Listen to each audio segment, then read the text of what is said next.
Hello, bienvenue dans cette vidéo. Aujourd'hui, on va voir comment on a fait pour générer plus de 15 000 euros sur le challenge d'un client, sachant qu'on l'a généré sur une petite offre à 300 euros grosso modo. Et dans cette vidéo, je vais te montrer toutes les étapes. Donc, je te partage mon ordi.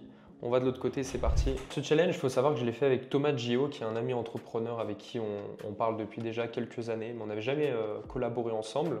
C'est une personne, j'avais déjà fait une interview sur sa chaîne YouTube il y a déjà 3 ans, à peu près, quand j'avais créé un logiciel et que j'avais fait 20 000 euros de vente sur un lancement en un mois. Et du coup, il voulait m'interviewer pour savoir comment j'ai fait. J'avais donné quelques pistes. Et en fait, depuis ce moment-là, on se suivait mutuellement sur les réseaux, on se contactait de temps en temps. Et en fait, il y a quelques mois, j'ai fait le challenge d'un client où là, on avait fait plus de 100 000 euros. D'ailleurs, j'avais fait une vidéo YouTube avec ce client aussi. Et du coup, on avait pas mal discuté avec Thomas parce que ça l'intéresse aussi de lancer un challenge sur sa communauté parce qu'il y avait un vrai potentiel. Il me disait qu'il avait pas mal d'abonnés, ce qui est le cas parce qu'il a plus de 100 000 abonnés sur YouTube.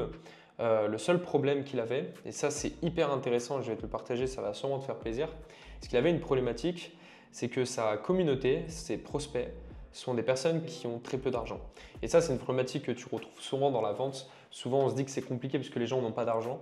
En fait, il avait exactement la même problématique. Il avait peur que le challenge ne fonctionne pas pour lui puisque sa communauté n'avait pas d'argent et avait l'habitude d'acheter chez lui des produits à moins de 100 euros. Parce que ça fait des années qu'il vend des formations, Thomas, dans l'univers du business en ligne. Et il vend toujours en dessous de 100 euros, enfin avant. Donc il avait peur que ça ne marche pas à cause de ça. Donc je vais t'expliquer toutes les étapes, mais grosso modo, on a décidé de collaborer ensemble là-dessus. On n'avait pas forcément d'objectif fixé en termes de chiffre d'affaires sur le challenge parce qu'on partait vraiment de zéro, on ne savait pas ce que ça allait donner avec sa communauté. Mais il avait déjà une communauté organique, il avait plusieurs dizaines de milliers de mails, donc on s'est dit ok, pourquoi pas, ça peut être intéressant. Et en plus, il a une spécialité que les autres n'ont pas, c'est le print on demand. C'est un peu du dropshipping entre guillemets, dans le sens où en fait tu vas créer un produit et l'envoyer automatiquement. C'est un peu la même chose, sauf que ça va être par exemple des designs, donc typiquement des designs sur un t-shirt. Tu vois, typiquement, je peux pas, j'ai piscine. Bah voilà, et en fait, tu vas créer des designs et les vendre sur des plateformes qui vont te référencer comme Etsy, Amazon, etc. Et donc générer avec ça des revenus passifs. Donc on s'est basé là-dessus. Et là, je vais t'expliquer toutes les étapes pour créer ce challenge et qu'est-ce que ça a donné à la fin. Ok, la première étape qu'on a fait, c'est qu'on a fait des appels avec Thomas pour brainstormer autour de quelle est la promesse qu'on peut utiliser et qu'est-ce qu'on va promettre aux gens dans ce challenge. Sachant qu'un challenge, généralement, avec mes clients, je l'ai fait sur 4 jours, donc du lundi au jeudi. Et le jeudi, c'est un live où on va pitcher une offre et vendre pendant le live. Donc le live du jeudi est le live typiquement le plus important pour l'entrepreneur qui fait son challenge. Donc là, on a réfléchi ensemble sur l'offre qu'on pouvait créer. On a beaucoup réfléchi. Alors c'est une mind map qu'on avait fait quand je faisais des appels avec lui. On a fait 3-4 appels juste sur l'offre, je crois. Et on a un peu brainstormé sur tout ce qu'on pouvait ajouter, les différents bonus, qu'est-ce qui va donner envie d'acheter, à quel prix on le met, qu'est-ce qu'on peut proposer en order bump et en upsell. Donc l'upsell, c'est une offre supplémentaire et l'order bump, c'est une offre supplémentaire qu'on va retrouver sur la page de paiement directement. Donc tu vois, tu vas avoir la formation que tu peux acheter et en dessous, ça va être écrit pour 27 euros supplémentaires, tu peux ajouter ça à ton panier. Typiquement, c'est ça l'order bump. Donc on a réfléchi tous ensemble qu'est-ce qu'on pouvait faire comme offre justement pour que ça réponde à un besoin spécifique et que ça marche. Donc on a beaucoup brainstormé autour du persona, du positionnement, de l'offre, etc. Et une fois qu'on a fini ces appels, ça c'était la première chose à faire, donc je te le recommande aussi si tu veux créer un challenge, c'est de brainstormer autour des bases. Quelle est la cible que je vais avoir, sur quel besoin je vais jouer exactement, sur quels sont les points émotionnels sur lesquels je vais jouer et quelle va être la promesse générale du challenge pour que ça donne envie de s'inscrire. Une fois que c'est fait, il faudra créer une page d'opt-in et une page de remerciement. Donc ça, c'est ce qu'on avait fait aussi. On avait une page d'opt-in, une page de capture qui permet de dire, bah voilà, si tu veux obtenir tel type de résultat, inscris-toi, donne-moi ton numéro de téléphone, ton mail, ton prénom. Et derrière, la page de remerciement. Et la page de remerciement redirigeait automatiquement sur un groupe Discord qu'on a créé avec une personne de ma team. Et c'est un groupe Discord, on va créer plusieurs canaux. Ça serait trop compliqué d'expliquer là dans cette vidéo tous les canaux, tout ce qu'on a fait, parce qu'on a aussi rajouté des bots qu'on a codés qui permettent d'automatiser les inscriptions de certaines personnes sur Discord et surtout de les retrouver par la suite au niveau du setting. Mais concrètement, on les renvoie sur un groupe Discord parce que c'est là-dessus, pour faire simple, le plus gros bénéfice, c'est là-dessus qu'on va partager les liens des lives, qu'on va communiquer avec les gens et créer justement cette expérience incroyable pour les personnes qui suivent le challenge. Parce que c'est ça la différence entre un webinaire, donc un live qui se fait en one shot et on va vendre directement pendant le live, et un challenge de plusieurs jours. La différence, c'est l'expérience que tu vas vivre qui va renforcer la confiance que va te donner les consommateurs, et facteur confiance plus facteur autorité égale vente. Et ça, c'est pas un truc que tu peux retrouver immédiatement sur un webinaire qui est trop court. Donc c'est pour ça qu'on fait des challenges avec nos clients. Donc on avait préparé aussi des messages types qu'on peut envoyer sur le Discord. Donc concrètement, on a tout un tas de messages en fait qu'on va copier-coller au fur et à mesure que le challenge va avancer pour chauffer les gens. Sachant que tous les messages qu'on prépare, c'est avant, pendant et après le challenge. Donc typiquement, on a des séquences mails, on a 24 mails, on a des mails avant le début du challenge qui vont chauffer les gens, les renvoyer sur Discord, leur dire de bien se présenter sur le Discord parce qu'on leur demande de se présenter pour les engager et surtout pour leur expliquer tous les bénéfices de suivre ce challenge. Parce que moi, je suis convaincu que si tes prospects ne viennent pas dans tes webinaires, ne répondent pas à tes messages sur Instagram ou je ne sais quoi, c'est simplement que ton message de base ne parle pas. Donc, tu as un mauvais positionnement. C'est pour ça qu'avec Thomas, on a brainstormé pendant quelques semaines avant de créer le challenge pour savoir comment on va communiquer, qu'est-ce qu'on va vendre, le positionnement qu'on va avoir, etc., etc. Donc ça, c'est avant. Après, on a les mails pendant le challenge pour chauffer les gens et les renvoyer sur les lives et des mails après le challenge pour convertir. Donc des mails pour les relancer sur l'offre qu'on a fait sur la semaine. Derrière, on a créé aussi, on utilise Add Events pour que les gens ajoutent la date à leur calendrier. Donc ça, c'est pour optimiser le taux de présence, pour qu'il y ait plus de personnes présentes pendant tes lives. Et ben, on utilise Add Events qui est payant, tu n'es pas obligé de l'utiliser. Enfin, je crois qu'il y a une version gratuite au départ, mais qui est assez limitée. Et donc, en fait, l'idée, c'est que tu vois, c'est tout simple, c'est écrit un plan d'action pour avoir un business POD 100% passif. Donc ça, c'était typiquement la promesse du live 4 qu'on a fait dans le challenge spécial print on demand, vu que mon client est expertisé là-dessus. Et là, on leur explique que c'est le live le plus important. Voici ton lien de connexion au live. Donc en fait, dans le Add Event, on met aussi le live, le lien pour participer au live. Sachant que nous, on utilise Webinar Jam. Donc pour les personnes qui utilisent Zoom, vous pouvez utiliser Zoom. Mais disons que pour des lives où on va vendre, c'est quand même plus optimisé avec Webinar Jam parce qu'il y a plus d'options et c'est plus intéressant pour vendre à travers Webinar Jam qui est fait pour des webinaires plutôt que Zoom qui n'est pas optimisé en tout cas pour ça. Et là, en fait, quand les gens cliquent sur Add to Calendar, quand ils cliquent sur Google, ça les renvoie sur leur propre calendrier, ça les ajoute automatiquement au calendrier, ce qui fait qu'ils auront des notifications de leur téléphone pour participer au live. Donc nous, ça permet d'optimiser le taux de présence. À voir toi, qu'est-ce que tu veux utiliser comme outil, mais nous, on utilise Add Event. Derrière, on a aussi fait Webinar Jam. Il n'y a pas besoin d'être sur la plateforme, mais en gros, j'ai paramétré les 4 lives du challenge, donc du lundi au jeudi, pour envoyer bien évidemment les bons liens de connexion aux gens, puisque chaque lien Webinar Jam est différent. Et ce qui est bien sur Webinar Jam, peut-être qu'un jour je ferai un tuto si le peuple me le demande, mais sur Webinar Jam, on peut vraiment tout configurer. Donc on peut mettre les PowerPoint, donc les slides des lives en avance sur le Webinar Jam, on peut préparer des sondages, on peut préparer une offre à la fin, enfin il y a tout, c'est beaucoup mieux que Zoom en tout cas. Après tu peux utiliser Zoom au départ puisque Webinar Jam a un certain prix, donc tu peux utiliser Zoom au départ, mais en fait nous, typiquement, on a une licence à 300 € par mois, je crois, sur Webinar Jam. Donc, certains vont se dire, mais 300 € par mois pour faire des lives, c'est énorme. Ouais, mais en fait, 300 € par mois, en une vente, c'est largement rentabilisé pour la plupart. Donc, c'est pour ça qu'il faut aussi voir sur qu'est-ce que ça va rapporter concrètement. Donc, voilà, concrètement, on avait préparé un petit copywriting pour chaque ad event qu'on propose aux gens pour qu'ils ajoutent chaque live à leur calendrier. Derrière, ce qui s'est passé, c'est qu'on a fait, on avait 400 inscrits. J'ai les datas juste ici.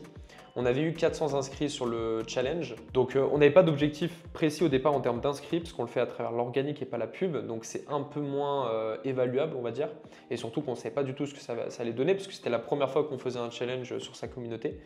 Mais en tout cas, ce qui est bien, c'est sur les 400 inscrits, on avait 130 personnes présentes pendant le premier live, ce qui fait 32% de présence. On aurait pu aller chercher beaucoup plus. Et le problème, c'est que c'est un peu de notre faute aussi. On a un peu fait le challenge au dernier moment. C'est-à-dire qu'en fait, on n'a pas eu le temps de teaser correctement le challenge et on n'a eu que quelques jours pour amener les gens dans le challenge. Donc, c'était pas assez par rapport à ce que j'ai l'habitude de faire, mais c'est quand même 32%, c'est pas mal. Mais nous, généralement, sur de l'organique, on a entre 40 et 50%. Donc, on était un peu en dessous, mais vous allez voir que c'est pas très grave parce que derrière, on a beaucoup plus converti. Donc, on avait 32%. Et ce qui est bien, c'est que sur toute la durée du live, parce que nous, on calcule aussi combien de personnes sont présentes jusqu'à la fin du live, ce qui est super important parce que si tu as 100 personnes présentes pendant ton live, mais qu'à la fin, tu en as 30, ça veut dire que tu vas pitcher à seulement 30 personnes. Donc, tu n'as pas vraiment 100 personnes en live. Donc, nous, on calcule ça. On avait 92,3% pendant le premier live, ce qui est plutôt pas mal. Et nous, on calcule surtout les stats du premier live et du dernier live. Pourquoi? Parce que le premier live, il y a souvent un engouement. Donc, c'est souvent le live où on a le plus de personnes puisque c'est le début du challenge. Donc, tout le monde a envie de venir par curiosité. Donc, on a plus d'inscrits et les stats les plus importantes, c'est surtout le dernier jour parce que c'est le dernier jour qu'on va pitcher. Et en fait, nous, le mardi et le mercredi, on l'utilise surtout pour apporter de la valeur aux gens. Donc, bien évidemment que c'est important qu'il y ait des inscrits. Mais si tu veux, on ne va pas le calculer parce qu'on sait qu'on ne va pas non plus abuser et ajouter plein d'automatisations pour qu'on ait encore plus de monde. Le plus important, ça reste ce dernier live et en fait les automatisations qu'on va utiliser, typiquement faire des relances SMS, utiliser Ad-Event, envoyer le lien de connexion aux gens en avance, etc. On va surtout le faire pour le dernier live. Voilà, donc là, ce qui était bien, c'est que le dernier live, on était 110 personnes pendant le live, donc c'est plutôt pas mal parce que ça veut dire que les gens étaient en live depuis lundi. Enfin, il y avait un live le lundi, le mardi, mercredi et le jeudi. Donc là, on a perdu 20 personnes, mais ça va. Et surtout, ce qui est bien, c'est qu'à la fin, on n'a perdu que 10 personnes. Donc pareil, on était encore 100 jusqu'à la fin du live. Donc on était vraiment pas mal. Et là où c'est devenu intéressant, c'est qu'en fait, nous, c'était un challenge où on a fait de la vente directe. Donc en fait, on a vendu une offre sans passer par des appels de vente. En fait, il faut comprendre que quand tu fais un challenge et que le dernier jour, tu renvoies sur des appels de vente, tu as plus de conversion de vente normalement que si tu renvoyais directement sur une offre avec une page de paiement. Pourquoi? Parce qu'on sait très bien que c'est à ça que ça sert de prendre des closers. Ça close beaucoup plus quand on a des closers en individuel qui prennent les gens en appel pour répondre à leurs objections plutôt que d'envoyer les gens sur une page de paiement. Mais là, si on l'a fait, c'est simplement parce que Thomas, avec qui je collabore là-dessus, n'a pas de closer parce qu'il n'a jamais vendu avec des closers, il a toujours vendu à travers des pages de paiement. Donc on savait qu'on allait faire moins de ventes. Par contre, ce qui est hyper intéressant, c'est que c'est la première fois avec un client qu'on fait 35% de conversion de vente. Parce que effectivement, sur les 100 personnes présentes jusqu'à la fin du live, il y en a 35 qui ont acheté l'offre et c'était une offre à 300 €. Donc oui, c'était une offre un peu moins chère. Parce qu'en fait, ce qu'il faut savoir, c'est que pour faire de la vente directe, donc sans passer par des appels de vente, c'est mieux de le faire si tu as une offre en dessous de 1000 €. Si tu as une offre au-dessus de 1000 €, c'est mieux de passer par des appels de vente parce que c'est difficile de convertir des gens sans passer par des appels sur des offres high tickets. Donc là, on était sur du 300 €. Il y a 35 personnes qui ont acheté, on a fait 35% de conversion, alors qu'en moyenne, les statistiques, c'est entre 5 et 10% de vente sur de la vente directe. Avec des appels de vente, on peut aller à 20 à 30% en fonction de la qualification de l'audience. Mais sur de la vente directe, on est entre 5 et 10%. Et là, on était à 35%, ce qui est incroyable. Vraiment, pendant le live, je mettrai des extraits juste après. Mais ça s'est vendu comme des petits pains. Et le pire, c'est que 95% des gens qui ont payé sur ces 35 ventes ont payé en une fois 300 € et non pas payé en plusieurs fois. Il y a, je crois, 2 personnes ou 3 personnes qui ont payé en 2 ou 3 fois. Sinon, l'extrême majorité des gens ont payé en une fois, ce qui permet d'avoir un encaissement plus important. Et derrière, ce qui est encore plus intéressant, c'est qu'en follow-up, d'habitude, on est beaucoup moins. En follow-up, donc après le live, donc après le jeudi, on a fait des séquences mail pour expliquer que l'offre expirait jusqu'à dimanche soir. Donc en gros, pour faire simple, on a des lives de lundi à jeudi et de jeudi à dimanche, on pitch une offre où le prix va augmenter le dimanche soir. Donc en follow-up, avec les mails et les relances, on a réussi à faire 12 ventes. Sachant que ce qui est bien, ce qu'on a mis en place aussi sur le Discord, vous n'êtes pas obligé de le faire, mais nous on le fait. Parce qu'en fait, nous on a des ambassadeurs sur le Discord, on a plusieurs personnes qui font du setting, donc de la prospection avec nous. Et si tu regardes bien, je ne vais pas tout montrer, mais typiquement sur le Discord, on était 298, donc 300 sur 400 inscrits, c'est vraiment pas mal. On avait Team Jenny, Team Mail, c'était 2 personnes qui travaillent avec nous sur la partie prospection. En fait, dans chaque team, on a plusieurs personnes, plus maintenant parce que du coup le challenge est terminé, je fais cette vidéo après le challenge, mais on avait du coup 150 personnes dans une team, 150 personnes dans l'autre. Et donc en fait, chaque setter doit après relancer les gens manuellement pour les renvoyer sur justement l'offre avant qu'elle expire le dimanche soir. Et donc à travers le setting et les relances mail, on a fait 12 ventes supplémentaires. Et autre stat hyper intéressante, là on a vraiment des stats de ouf. D'habitude on n'a pas des stats aussi intéressantes parce que là c'était vraiment à l'extrême. Mais en upsell, downsell, on a fait 34 ventes. C'était des petites offres, hein. C'était des offres à 47 €, je ne sais plus ce qu'on avait, 47, 67. Sur toutes les personnes qui ont acheté, tous ceux qui sont devenus clients, 72,3% des clients ont acheté une offre supplémentaire. Donc là, on avait des stats qui étaient vraiment au-dessus du marché et on a fait un CA de 15 000 € encaissé, parce que là, c'est que de l'encaissement. Il n'y a pas de contractualisé, parce que la majorité des entrepreneurs parlent en contractualisé, mais là, ce n'est pas du contractualisé, c'est 15 000 € qu'on a encaissé sur le live concrètement et sur les ventes en follow-up. Et on l'a fait sur 400 inscrits sur de la vente directe, donc sans passer par des appels de vente et sur une petite offre. Donc on a vraiment des stats très intéressantes. Donc au total, sur le dernier live, on avait 27,5% des personnes qui étaient présentes. 91 sont restées jusqu'à la fin, donc ça veut dire qu'on n'a pas de problème sur comment maintenir l'énergie des gens pendant le live. On était plutôt bon là-dessus. Après, on avait aussi, c'est normal parce qu'on avait beaucoup travaillé sur les slides aussi avec Thomas, j'avais fait toutes les structures, on avait créé les slides et tout était optimisé bien évidemment pour que ça donne envie Peut-être que je referai une vidéo pour expliquer en gros comment je structure les slides, mais c'était fait aussi pour que ça donne envie à la fin aux gens d'acheter. Ce qui est intéressant aussi à prendre en compte, c'est que comme je disais tout à l'heure, quand tu fais de la vente directe sur une offre à moins de 1000 euros, les statistiques, c'est que tu auras entre 5 et 10% de conversion en vente directe. Donc si tu n'as pas envie de passer par des appels de vente, parce que certains ne sont pas à l'aise avec la vente ou simplement n'ont pas le temps de faire ça. Et là, ce qui est intéressant, c'est que nous, on était dans ces statistiques, 8,8%, mais pas sur le nombre de personnes dans le live, mais sur le nombre d'inscrits. Ça veut dire que concrètement, on avait pratiquement une personne sur 10 qui s'inscrivait, qui achetait notre offre en une fois en vente directe sans passer par les appels de vente. Donc ça aussi, c'est une stat qui est ultra enrichissante. On avait un pourcentage de vente par participant de 32%, ce qui est énorme. Follow-up, on était à 25%, donc ça veut dire que le follow-up a bien marché. Upsell, on était plus que bien, parce qu'on avait 73%, enfin 72%, ce qui fait 11,8% de vente totale entre les ventes upfront et les ventes d'upsell sur le nombre d'inscrits. C'est-à-dire qu'en fait, pour faire simple, on avait une chance sur 10, voire même un tout petit peu plus, mais concrètement, on sait qu'un inscrit sur 10 va acheter soit l'offre de base à 300 euros, soit un upsell. Donc c'est hyper intéressant. Ça veut dire que si demain on fait un challenge où on a 1000 inscrits, on sait qu'on va faire une centaine de ventes. Donc c'est plutôt pas mal parce que derrière, ça permet, nous on a un calculateur qui permet de calculer, parce que là on a fait en organique. La prochaine étape, c'est de le faire en pub. En pub, forcément, les gens sont un peu moins qualifiés, enfin ils nous connaissent moins, donc on fera moins en termes de stats. Mais étant donné qu'on avait 35% de conversion en vente directe, je veux dire, même si on baisse à 10%, on sera rentable. Après, ça dépend du coup par lead, mais en tout cas, on a des stats hyper intéressantes et qui sont hyper positives en fait pour la suite. Et donc en fait, nous, ce qu'on fait, ce que je te conseille, c'est de commencer en organique pour faire des tests, pour avoir des premiers résultats, des premières stats que tu peux mesurer. Et derrière, tu peux avoir un calculateur comme je fais moi. Si vous voulez, je vous l'enverrai pour ceux qui sont intéressés, qui permet de calculer exactement toutes les stats que tu dois avoir si tu veux être rentable à travers de la publicité. Parce que la publicité, ce qui est bien, c'est que ça permet d'automatiser l'acquisition. Donc, tu n'as plus besoin de ta communauté sur les réseaux sociaux, tu as juste besoin de mettre de l'argent. Et si tu mets 10 000 euros, mais que tu fais 20 000 euros, c'est rentable. Donc, tu peux derrière continuer, sachant que nous, on n'a pas un business avec beaucoup de charges, parce que là, c'est vraiment de l'encaissement. Thomas, il est tout seul dans son activité. Il n'y a pas forcément de délivrabilité nécessaire avec des coachs, une équipe de coach et une équipe de vente à gérer, parce que c'est que du one shot, c'est que de la vente directe. Donc c'est ça aussi qu'il faut voir, c'est que oui, c'est une offre qui est comment dire, moins chère. C'est pas une offre high ticket, mais derrière, en termes de marge, on a 3 fois plus de marge que la plupart des entrepreneurs justement qui ont un business avec plusieurs personnes à payer dans l'équipe.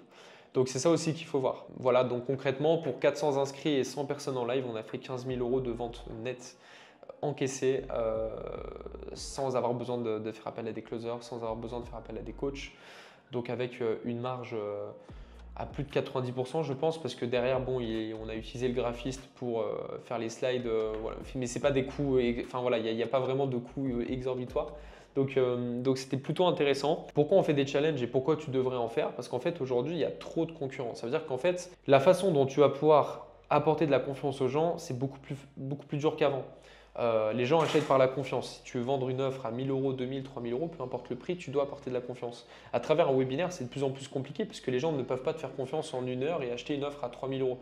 Donc si tu veux vendre des offres à étiquette, ou même si tu es un entrepreneur qui a une audience et que tu veux vendre des petits produits, en fait c'est tout à fait faisable, tu vois.